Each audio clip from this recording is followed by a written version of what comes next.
Sinasabi ng banal na kasulatan eh. Eh kayo po, paano natin ginagawa ito?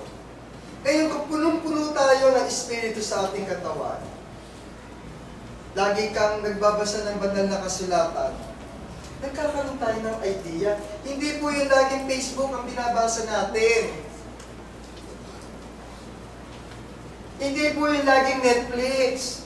Magbigay naman tayo ng konting panahon. Kahit po man lang 1 oras, 30 minutes, magkabisa tayo. Bakit ano po ang sabi ng Panginoon? Paano po natin makakapag-grace kung ikaw, ang habit mo bilang magulang, eh ito, manood ng TV, tumambay.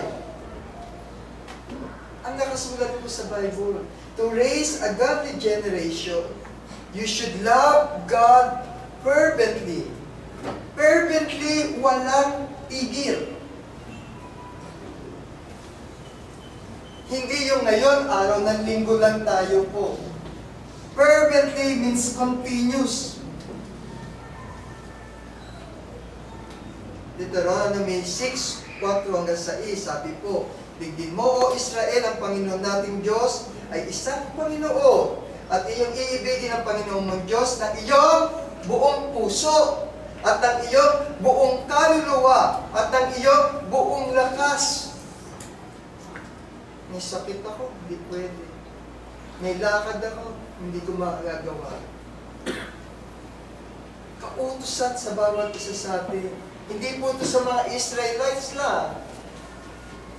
Kung ginawa nila, magagawa din po natin.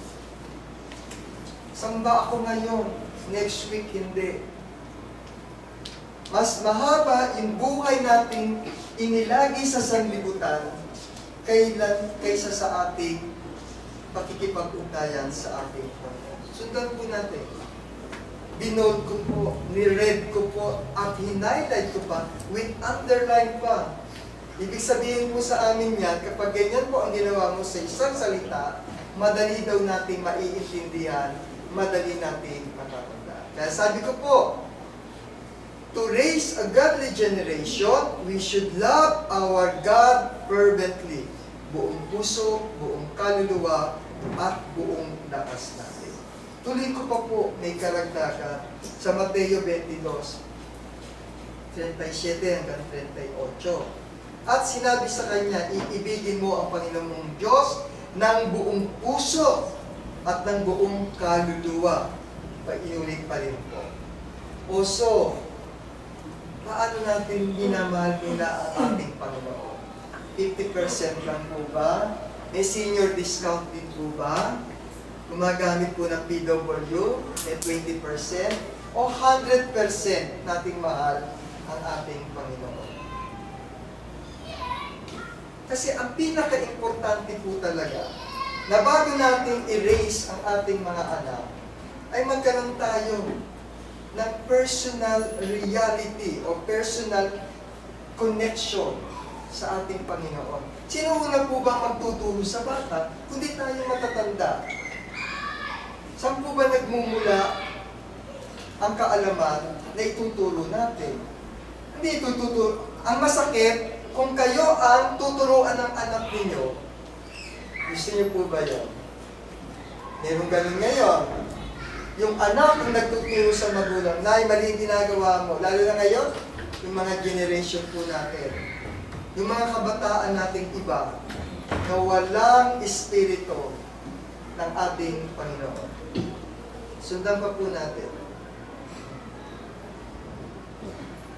Kasi malinaw po inutos dito sa Isaiah 45:5, sabi po dito, God and He alone is to be the object of our worship.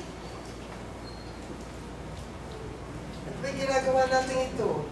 Hindi ba't ang Panginoon lang, siya lang ang oras na ito nakatuon ng ating pansin. Ang ating isip dapat nasa Kanya lang. Ayaw ng Diyos na meron tayong iniisip na ginagawang iba pa sa oras na ito. Mapanidugo ang ating Panginoon. Kaya nga nilalaan niya ito. At dapat natin ilaan ang oras natin sa Panginoon lamang.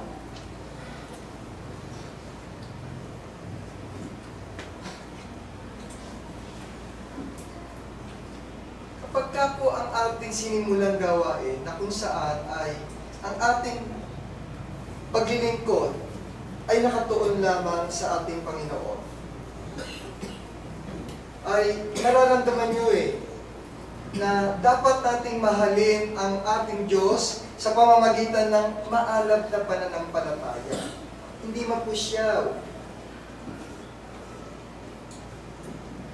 Dahil kung iisipin po natin, lahat ng bagay dito sa mundong ito, hindi niya ipoprovide ng sino man.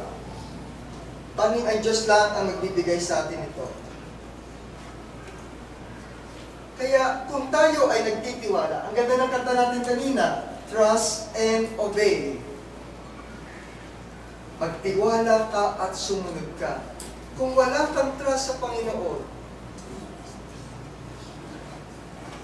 paano ka magkakaroon ng isang mabigat na pundasyon para sa gayon ay mapapalaki mo ang iyong mga anak into a better Christian person. Kaya kung nais mong turuan ang mga anak mo, sundan mo muna yung path na tinuturo ng Panginoon kung anong gusto niya mangyari sa atin. Mahalin natin ang ating Panginoon nang sa gayon madali natin ituro yung pagmamahal sa ating mga anak. Kaso meron po ilang mga magulang sa ngayon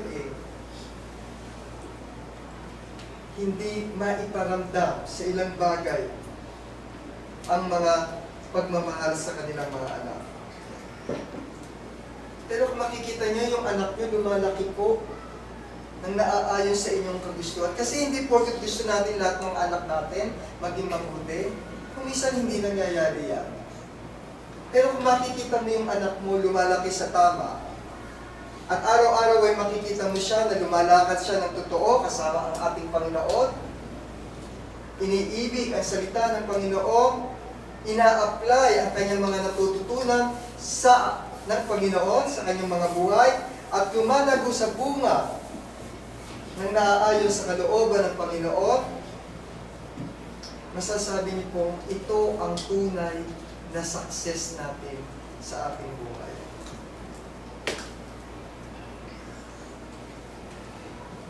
Hindi yung kayamanan, kundi yung paano mong makita yung anak mo na kahit wala ka, maayos ang kalagayan ng pagsunod sa ating Panginoon.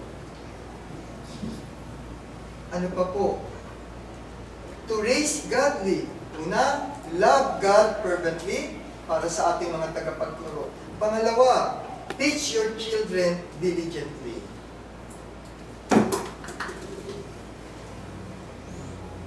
Deuteronomy 6:7-9. Ang sabi po, at iyong ituturo ng buong sikap sa iyong mga anak. Huwag kayong tatamad-tamad. Sa bagay, minsan may mga magulang po, magturo lang ng ABC. Pag mahina ang ulo ng anak, kawawa, nabubugbog, nangugugot. Hindi pa na ituturo yung ABC, dugo na ang muso. Diyos ko, nakakaawa. Sabi po, buong sikap, may patience, may pagpapahalaga, may love. Hindi yung di nakuha bigla-bigla na lamang po yung babatukan. Talagang matotrauma ang bata. Gayon din po sa pagtutuno ng banal na kasulatan. Habaan natin ang pasensya.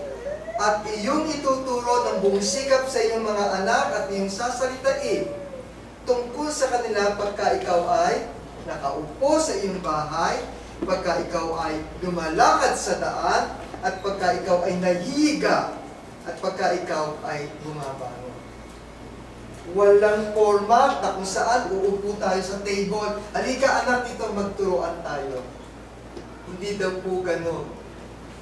Maaaring kapag ikaw ay kahit na-tsempuhan, naglalakad kayo, kasama mo yung anak mo, sideway ka.